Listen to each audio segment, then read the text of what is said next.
అత్తయ్య, మావయ్య, టీ తీసుకోండి.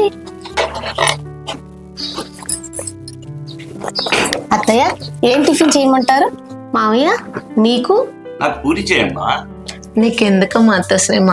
ఇద్దరం కలిసి వంట త్వరగా పూర్తి చేసుకొని టీవీ సీరియల్ చూద్దాం, సరేనా?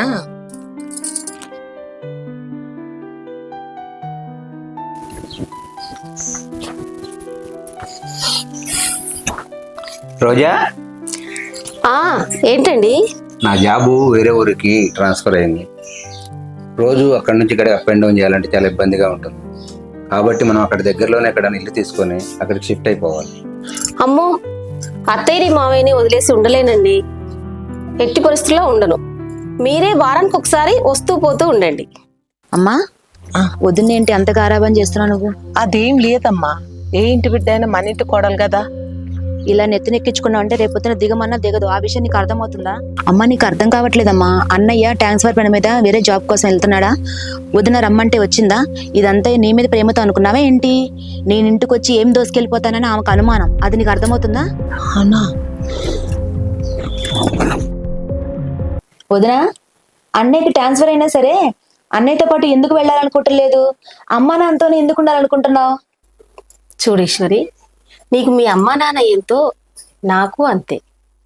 నా పెళ్ళై వచ్చిన తర్వాత వాళ్ళనే నా సొంత అమ్మా నాన్నలాగా నేను ఫిక్స్ అయిపోయాను.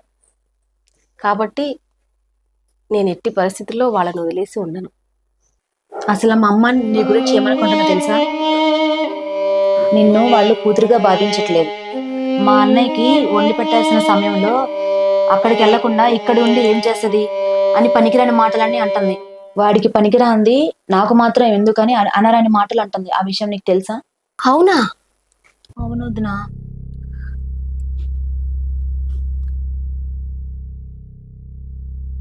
హలో హలో, ఏమండి? నేను మీ అమ్మా నాన్నతో ఉండనండి. వెంటనే మీరు వచ్చి నన్ను తీసుకెళ్ళిపోండి. అనుకున్నాను అప్పుడే. నేను నా కూతురు చెప్తా అంటే నేనేమో అనుకున్నాను. ఇంత ఉందా నీ కాడ? నా కూతురు కంటే ఎక్కువ చూసుకున్నాను కదా, నీకేం తక్కువ చేశానే? మీరు నన్ను కూతురులా చూసుకున్నారో ఇంకెలా చూసుకున్నారో మీ నిజ స్వరూపం అంతా తెలిసిపోయిందిలేండి. ఏంటో నీకు తెలిసింది? వింటున్నారా? పుట్టింట్లో వదినను అక్కలా భావిస్తే ఆడపడుచు వదిన గొడవలు ఉండవు. ఈరోజు మీ అమ్మ నీ వదినతో ఎలా ఉండాలి అనుకుంటున్నావో రేపు నీ అత్త కూడా నీతో అలానే ఉండాలి అనుకుంటుంది. బయట ఇంటి నుండి వచ్చే అమ్మాయికి నువ్వు విలువిస్తే నువ్వు వెళ్ళిన చోట నీకు గౌరవం ఉంటుంది.